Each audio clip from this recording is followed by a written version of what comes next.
We're so glad you've joined us on the ERLC podcast to explore how the Bible addresses important cultural issues pertaining to life, religious liberty, marriage and family, and human dignity, and how we can walk in wisdom for God's glory and for the flourishing of our neighbors. If you're enjoying this podcast and find it helpful, please leave a review wherever you listen. This will help more people find and benefit from what we're learning together. We are grateful for the time you take to join us for these conversations.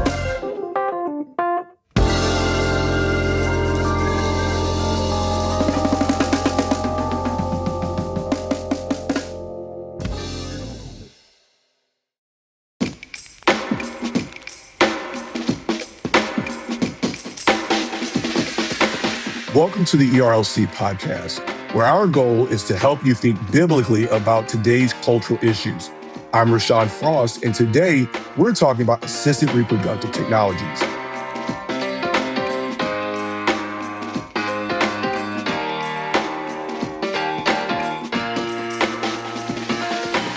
More and more pastors and ministry leaders are walking alongside couples facing infertility and the difficult questions surrounding assisted reproductive technologies. For many couples, the good longing for a child is accompanied by deep grief, complex decisions, and quiet heartache. Often, these struggles remain largely unseen within the life of the church. To equip churches, the ERLC recently released a new resource, Desiring Children, a practical guide to addressing assisted reproductive technologies in the church. Today, I'm joined by the guide's co-authors, Jason Thacker, ERLC Senior Fellow and Director of the Research Institute, and Evan Leno, Associate Professor and Chair of Christian Studies at Mississippi College. On today's episode, we'll be discussing the ethical and moral considerations around assisted reproductive technologies and how church leaders can counsel couples on this issue with clarity, conviction, and compassion. Jason and Evan will also share several scenarios from the guide that reflect the kinds of questions pastors and ministry leaders are increasingly hearing from couples in their churches. Now, let's turn to my conversation with Jason Thacker and Evan Leno.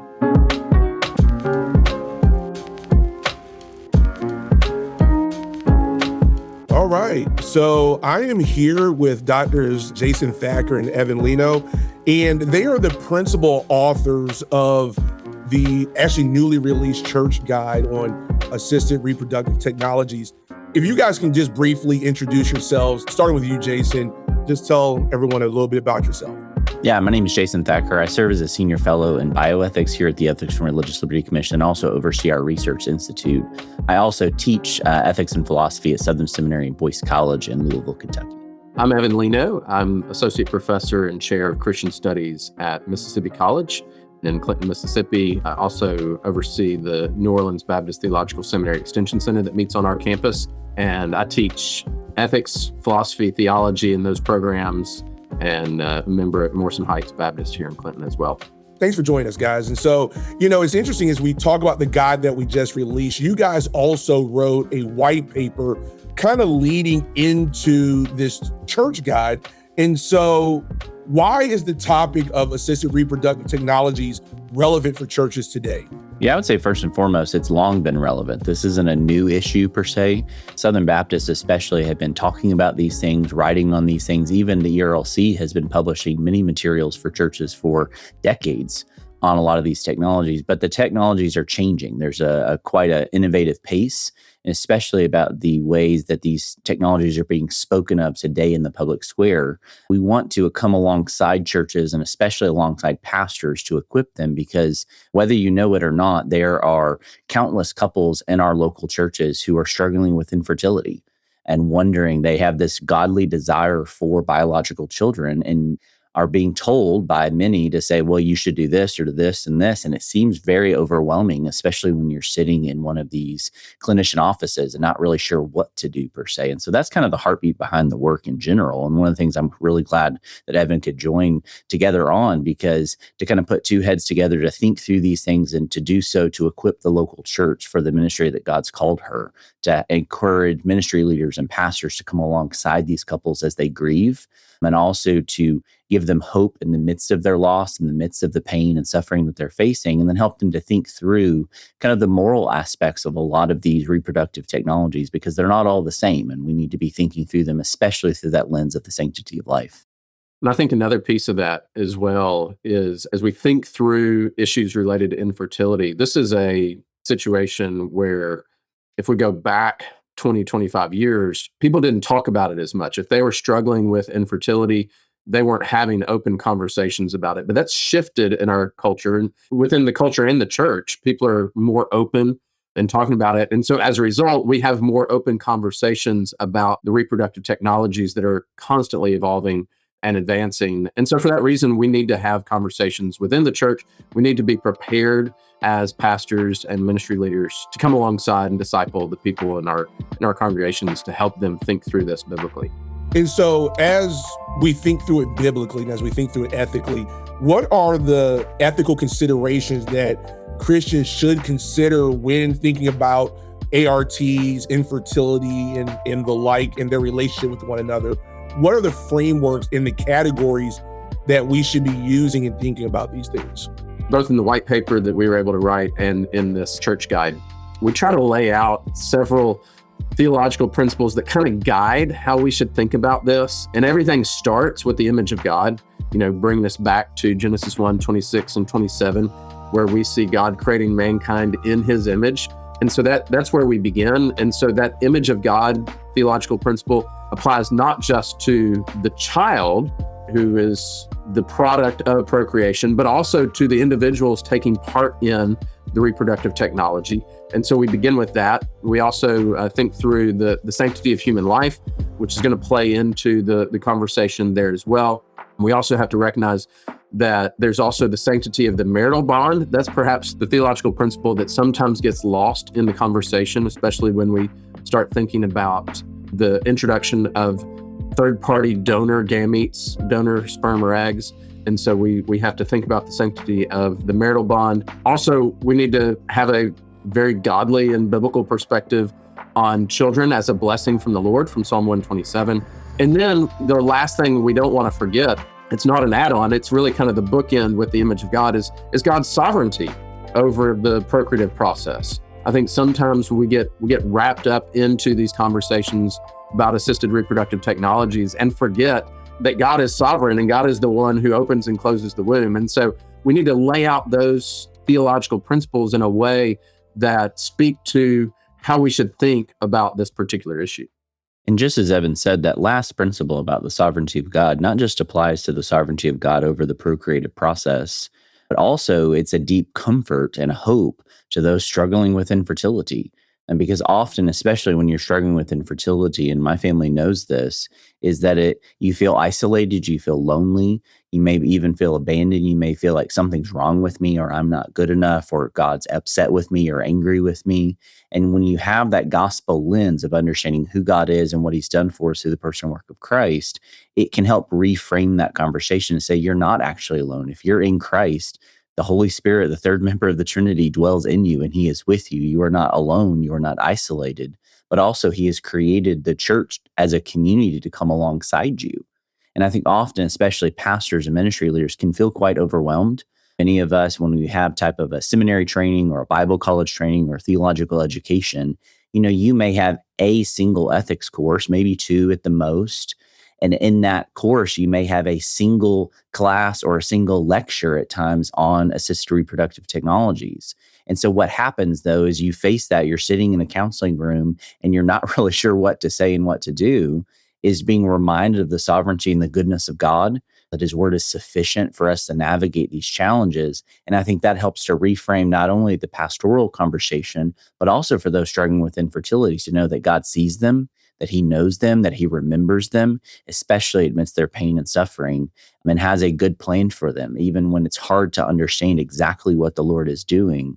And so that's one of the kind of the heartbeat even behind the work, not just in the sense of the sovereignty of God as a theological principle, but deeply applied to all of life and the entirety of these kind of debates and controversies that we need to step into. It's not, this is something we may need to get to in the future. We have people in our congregations, statistics say 1 in 5 or 1 in 6 couples are struggling with infertility. This is a widespread issue. We need to acknowledge that in our churches from our pulpits, but also in the counseling rooms and also with our friends, to sit down and be guided by the sovereignty and be reminded and have that hope in the sovereignty of God, the goodness of God, especially as we face really uncertain circumstances. That's really helpful. And both of you guys mentioned something that I think we'll unpack a little bit later on, or kind of a next step question. But before I get to that question, Evan, you mentioned something that I think is worth diving into a little bit deeper, and it's the idea of the sanctity of the marital bond.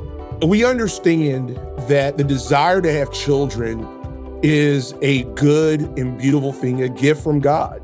The desire to fulfill the mandate to be fruitful and multiply, that desire is a good desire, and we don't want to lose sight of that. But obviously, by talking about the assistive reproductive technologies and the bevy of options available now with the complexities of all of these things ethically, the relational aspect of the marital bond and the further relational bond between parent, child, siblings, and all of that gets lost in the conversation. And so can you just unpack that a little bit, Evan? This one's gonna be directed to you, and then the next question I'll direct to you, Jason. But can you just unpack that a little bit about the importance of the sanctity of the marital bond in this process? Yeah, so, you've already mentioned it a little bit when we see in Genesis 1:28, God gives the man and woman a mandate to be fruitful, multiply, fill the earth, and subdue it. And so that's the introduction there of this whole idea of procreation. And that's the context for that is then played out in Genesis chapter 2. We see that God has created the man. There's not a helper suitable for him. So God is going to create the woman. Genesis 2:23, we see that God presents the woman to the man, and he then responds, "This is now bone of my bone and flesh of my flesh. She shall be called woman, for she was taken out of man." And then verse 24 is kind of the key verse there, where it says, "For this reason a man shall leave his father and mother, be joined to his wife, and the two shall become one flesh." So Genesis 2:24 becomes the foundational verse, really, even as we stretch all the way into the New Testament. We see that both Jesus and Paul are quoting from Genesis 2:24 as they're teaching on marriage. And so that's the context in which procreation is designed to happen. It's within the context of marriage, and this is to be marriage between one man and one woman, designed to endure for a lifetime, and it's directed toward the rearing of the next generation. And so since that's the context that God created, what we have to be careful about when we introduce the ideas of assisted reproductive technologies is that there are some technologies and some components of technologies that can actually violate that marital bond. So we're talking about the introduction of donor eggs and sperm. If we do that, we've now introduced a third party into the procreative process.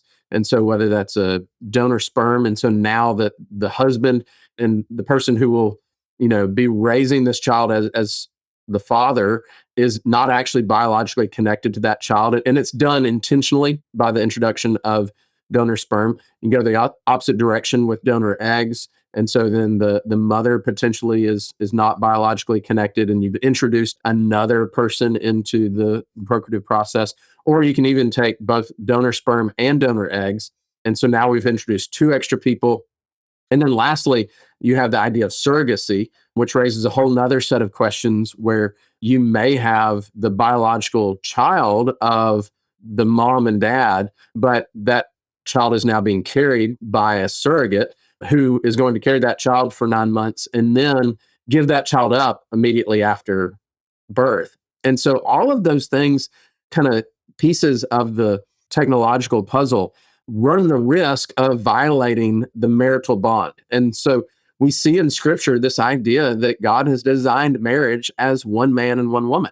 And so if that's the case, we don't need to be introducing third parties into the conversation, despite the fact that we have this longing for children. And that's what we can't get away from. That longing for children and longing for, having our own children, I think stems from Genesis 1:28. And so I think it's a God-given desire. It's a God-given longing.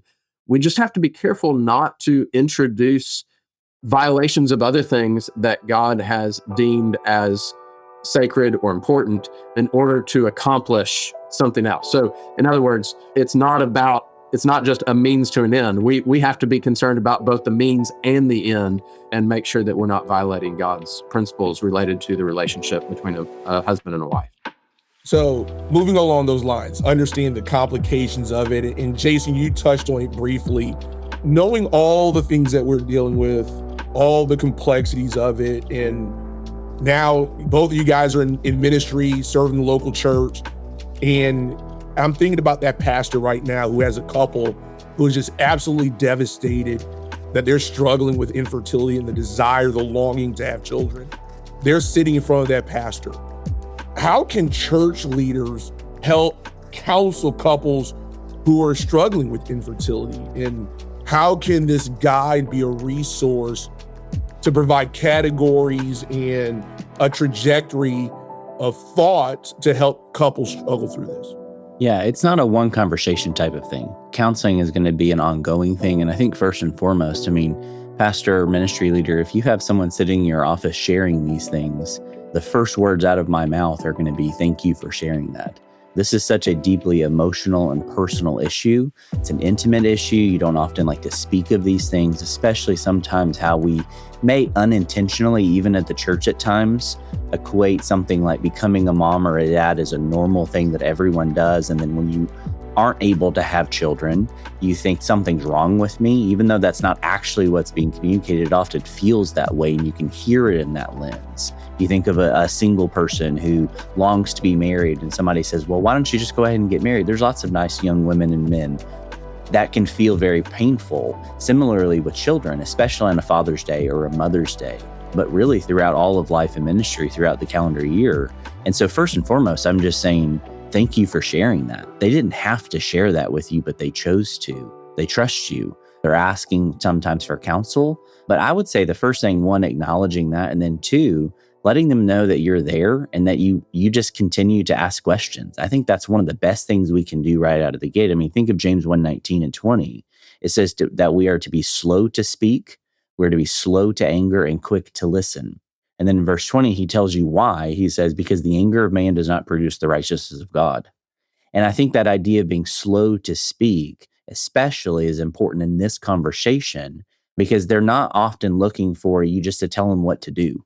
They're inviting you into a deeply personal, emotional experience that they're facing and challenge that they're facing. So you acknowledge that. I think obviously saying thank you, acknowledging that, saying that you want to be there with them. You want to ask questions. You want to hear more of their story, more of kind of what's going on. That also is a great opportunity to hear a little bit of the motivations in terms of why they're wanting to pursue these type of technologies. Because one of the key questions, and we kind of draw it out in the guide, is we can do a lot of things. That's kind of a basic principle. You can do a lot of things, especially with technology today. But the question is, should we?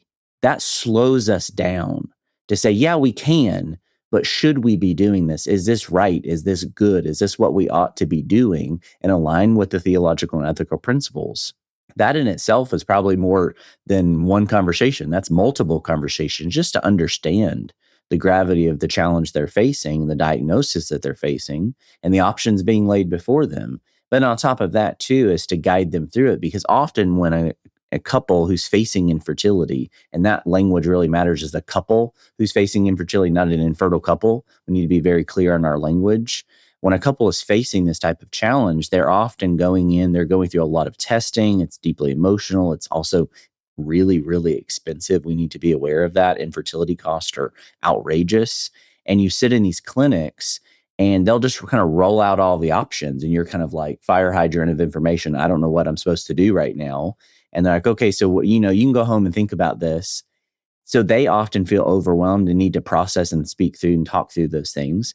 But the pastor or ministry leader can be up to date and aware things like intrauterine insemination, an IUI process, or before that, often even certain types of drugs that help to boost egg production or to increase the possibility of fertility. Then also you have things like IVF, in vitro fertilization, which often where much of this conversation is applying, or even what as Evan has said earlier with surrogacy, all of these options are laid out to a couple as if they're all morally the same. It's all good. Look, we want to help you grow your family. And that language is often used by these clinicians to say, yeah, they often do really care about you. They do want you to grow your family. But we need to be asking, is it by any means possible? Should we be doing this versus just can we? And so I think that's at least some first initial steps for pastors and ministry leaders, and also just friends and moms and dads and brothers and sisters who are helping walk alongside these couples struggling with infertility to understand what's going on, their story, the emotional aspects of it, but also a little bit of their desires, their intention, what they're hoping for. And that really, I think, will help to frame the conversation in a good way rather than just rolling out some theological principles and just saying, well, obviously you need to do this. I don't think that's the best way to approach this conversation, especially with couples who are struggling with infertility. I want to highlight something that Jason just said there too, and I think we sometimes lose sight of this. This is not just happening in the pastor's office, during some type of formal counseling. This very well could happen around your family dinner table, or Thanksgiving, or Christmas, or something like that, or just a hallway conversation in church, and that leads into more conversations, as Jason said. It starts with just a little comment, and then that deserves a follow-up and another conversation after that to help these couples think through what all is available to them, and at the same time to think through what God's design for their lives should look like as well. That's really helpful. I think as we approach this subject and engaging with couples who are struggling with infertility, it is always first to lead with compassion and lead with out of a disposition of love and hurt for those who are struggling. And so that's kind of the tone, if you will, of the guide itself. And I think that's one of the beauties of the guide, is the tone by which you guys approach this subject. And so with that being said, obviously our guides are divided up into two portions: the ethical and theological principles, which Evan, you kind of outlined, but also the practical scenarios. And so what were the type of scenarios that the guide addressed? And you've touched it tangentially and briefly, but kind of a brief deep dive. What do these scenarios address? Yeah, most of the scenarios really address questions that we've been asked in ministry. I serve as a pastor. I know Evan served in ministry, or Sean, you served in ministry as well. One of the things we did when we were writing this, I took a kind of an informal poll of some of my best friends serving in ministry as well. What kind of questions are you facing? What kind of questions do you feel ill-equipped to answer? Because the goal behind this was not just to produce something, not just to have another resource, but to have a resource that's it's helpful for the local church pastor, ministry leader, counselor, or friend, mom and dad, as we're navigating some of these things. And so these are real life questions that we've been asked, or maybe we have faced even on our own, ranging just from, hey, someone's been recently diagnosed with infertility and they're wondering kind of next steps. So kind of a broad kind of approach to it. Some who may feel, something's going on here. I'm not really sure what's going on. And so it's kind of even before an actual diagnosis of infertility, ranging to things like intrauterine insemination, IUI, which is very prevalent and something that I think is less morally problematic than something like an IVF, but it does have some of its own kind of areas and questions that we need to be asking as we navigate that. Obviously, many questions about IVF, kind of running the gamut of just IVF in general, what many will refer to as an ethical version of IVF, and kind of navigating some of those challenges, especially in light of that sanctity of the marital bond that Evan brought up earlier. But then also getting into questions about cryogenic freezing. It sounds kind of crazy if you haven't been in part of this conversation to say, what do you mean cryogenic freezers? Well, when human embryos are created, often a larger cohort, the question is, if you only transfer one or two at a time, you may have an abundance of embryos. So what do you do with those? Or even just recently, I had a student share with me part of his story of him and his sister were actually created via IVF about 20 years ago.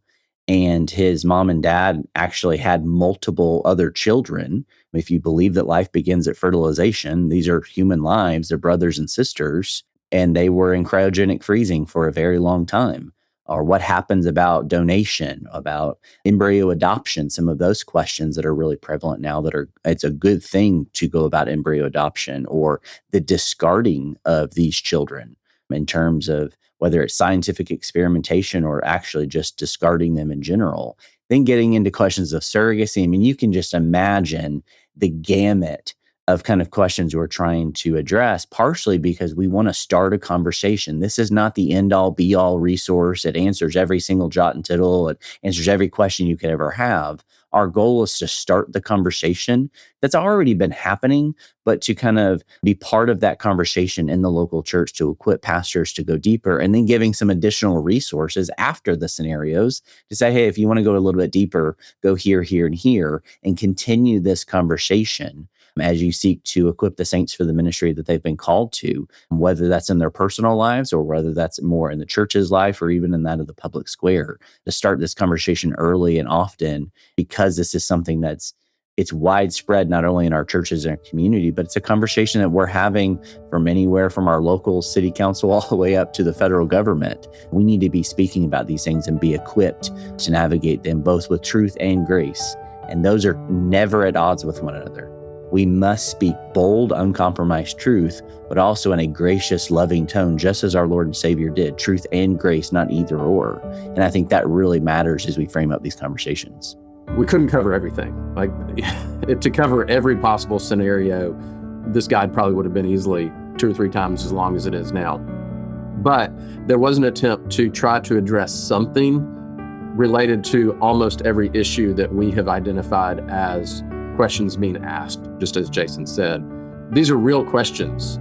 These are real questions that pastors are getting. These are questions that have been coming into the ERLC. And so we're trying to address something related to everything. And then I think what you'll find that I find a little bit interesting here is as you walk through these scenarios, there's a few of them where they build on each other. And so there's a particular scenario and that has an answer.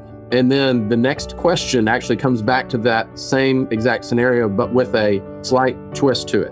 You know, it's the same couple who is struggling with the same questions of infertility, but this time they're approaching it from this angle versus in the previous question. So I think if you walk through these scenarios, what you're going to find is you're going to find a lot of help for the various categories of questions that are going to be asked, and the types of scenarios that you're going to encounter. What types of couples are going to come and want to have a conversation about this? And so my hope is that you find this useful. And even though it doesn't answer every question, it helps you start thinking in the right direction, so that as you get a question that's not exactly what's laid out in the guide, but still is connected, that you can then see, all right, here's the type of conversation that I need to have moving forward.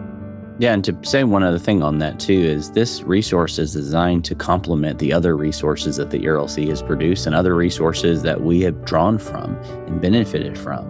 Not only with this resource, as we said, it's comprehensive, but it's not everything. It's not going to answer every single question somebody has, but at least start the conversation.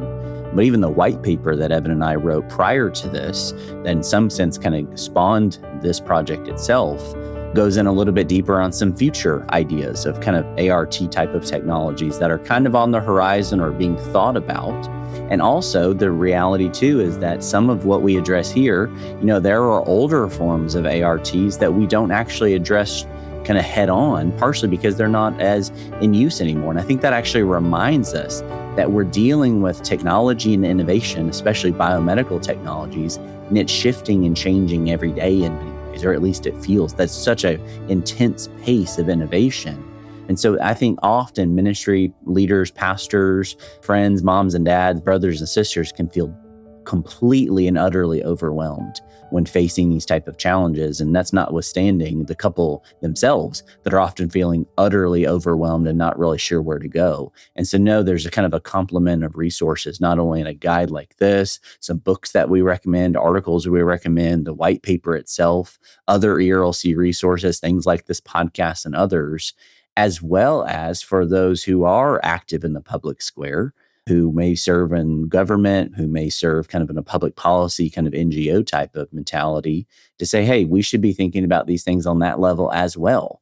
It's not those at the exclusion of others, or, the personal at the exclusion of the social and political. It's to say, no, we need to be involved in that. So policy recommendations coming out from our DC office there in Washington, DC, from the ERLC, thinking through, because as we've had many countless offices on Capitol Hill share with us, hey, you're one of a few organizations who are helping us think through some of the, not just the pragmatic concerns, but some of these kind of theological and ethical principles. So knowing that resources that the ERLC is producing is first and foremost for the church. That is our mission. That is our goal. That's what we've been commissioned to do by the convention, is to assist churches in doing the ministry that she's been called to do. But then also coming alongside couples, but then also speaking into the public square and the political issues as well. And so the goal in this kind of guide is to be equipping the local church, resourcing the local church, as you've long said, Rashawn, kind of the heartbeat of the research area within ERLC, resourcing the church to go about the ministry that God's called her to do. Many couples quietly carry the burden of infertility and the questions surrounding assisted reproductive technologies that can add another layer of complexity.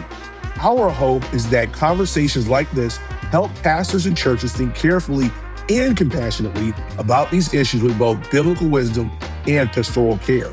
We hope today's conversation and our ART Church Guide serve as a helpful resource as you seek to think biblically and care well for those facing infertility in your church.